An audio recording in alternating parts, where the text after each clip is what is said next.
When in the course of human events it becomes necessary for we the people to doubt and oppose a regime which seeks to shackle us with its intrusive and unbalanced power, we, the undersigned, now declare the causes which have forced us to dissent and take action. We hold these truths to be self-evident, that all men are created equal, that they are endowed by their Creator with certain unalienable rights, that among these are life, liberty, and the pursuit of happiness, that to secure these rights governments are instituted among men, deriving their powers from the consent of the governed, that whenever any form of government becomes destructive to these ends, it is the right of the people to question and alter it. Prudence indeed dictates that governments long established should not fundamentally change or for light and transient causes. But when a government routinely ignores the will of the people, seizes private industry, taxes excessively, usurps the Constitution, and threatens to continue, we demand the reclamation of the founding principles of the United States of America. The short history of this president and the 111th Congress has accelerated the tendencies of an authoritarian statist-styled government and the establishment of absolute tyranny over these free states. We oppose, but are not limited to the grievances listed below.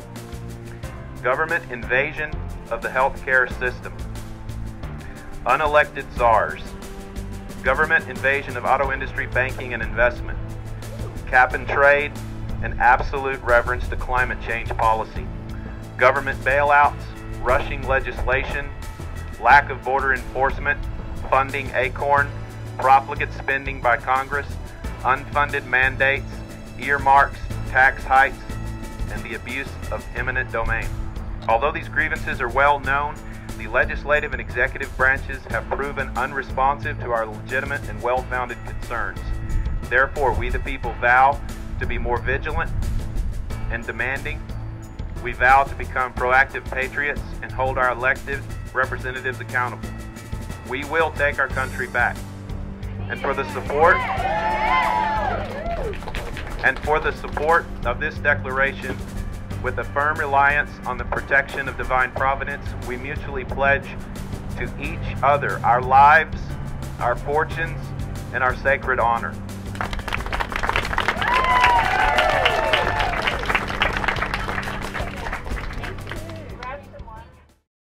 But to take this stand for freedom so that our children will have the opportunity to succeed, to fail, but at least to have that opportunity and to know a country that we grew up in.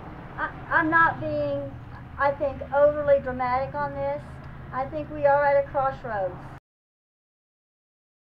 The details that are in this legislation that they're dealing with now on health care, there is no reason in the world why they should do it in 30 days. They should not have had a deadline that says you have to pass this by the middle of August. That's ludicrous. If you want good legislation, you work it through, you think it through. Do we want health insurance to change? I'm an insurance guy, and I'll tell you there's reason for it. Sure, there is room for health insurance change. There is. Sure there is. Okay? Could it be better? Sure.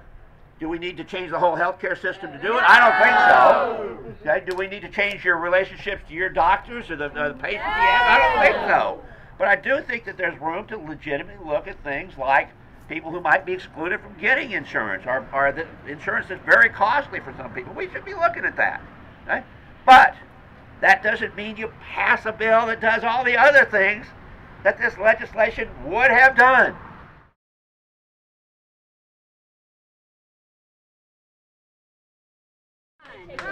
Page 1 of this. I hope it works. We're doing the 1765 Stamp Act, only the 2009 version. We're over here with the universal health care, and we're shredding it. We're also going to take it, send it in clear trash bags to the White House, to the Blue Dogs, to the Rhinos, anyone who is for this, because we are against this. We want our senior citizens to live. We want our own health care. We want our country back. We don't want someone else taking control. We don't want more government. We want less government and less taxes. And all these people want the same thing. Woohoo! First bag! Many, many more to go. This bill is huge. Mr. Obama, bring this bill down. Hello. Let's have everybody give a clap. This is my twin sister. She has multiple sclerosis and her medicine costs over $1,000 a month. And if Obama had his way, he would rather let her die than pay for her medication. So this bill has got to go because I love my sister.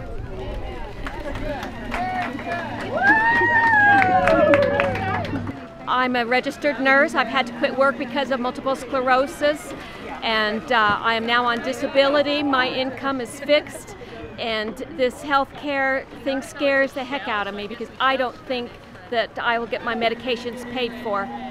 Medicare, nothing will pay for it, and it's very expensive. Well, thank you everyone for being here.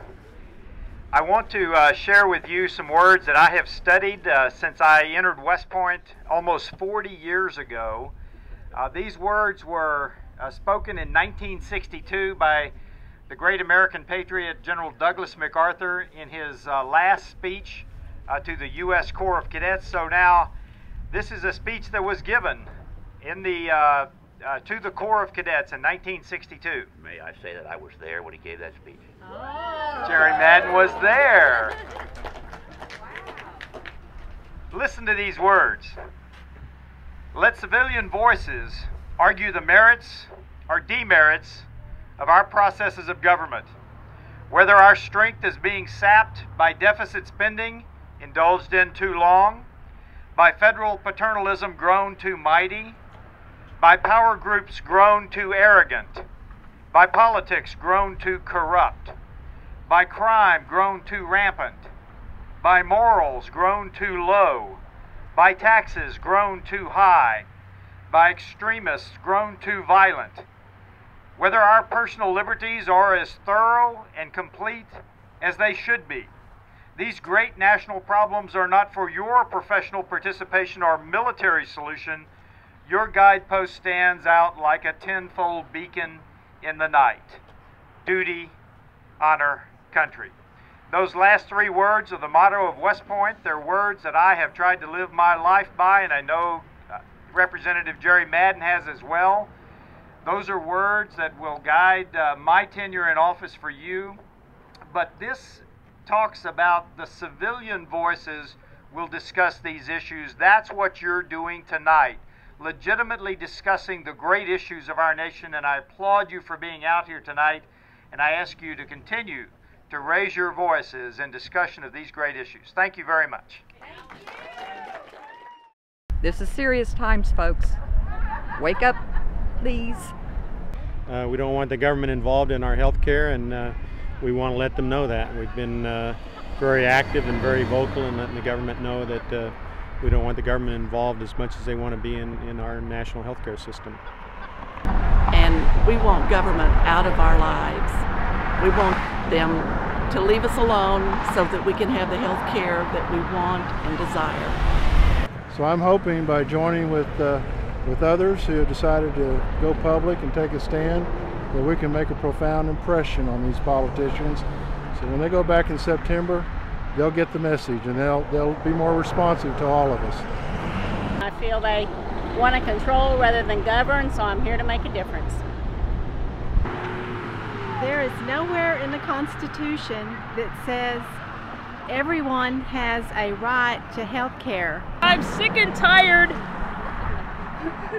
of people who say if you disagree and debate with this administration, you're unpatriotic. We need to stand up as Americans, and we need to say it's okay to disagree and debate with this administration. And there are many ways that we can provide health care for the American public rather than socializing it.